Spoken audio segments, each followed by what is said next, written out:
that you have which make you stand out among the high school contestants? Thank you for that wonderful question. Once again, good evening everyone.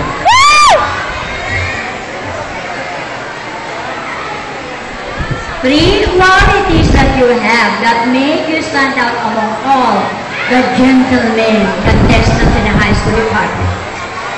I am talented, I am passionate with what I am doing, and I have a strong faith in God. Because I know with God's grace and my eagerness to achieve my goals in life, I can do and overcome all the problems in my life. Thank you. Adrian Pacruz, and now we have Nigel Gulao.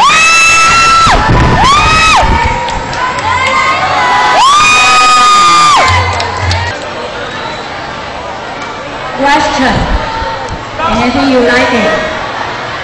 If you will be offered a career in show business, what would you choose? Studies or career? Explain briefly. Good evening to everyone. If I were be given a chance to choose between career in show business and studies, I would still choose studies. Why? Because I believe that education is the best weapon of an individual.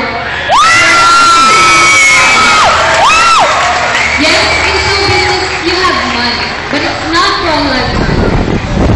I believe that education is your pride and you can treasure it forever once you become successful in life. Thank you.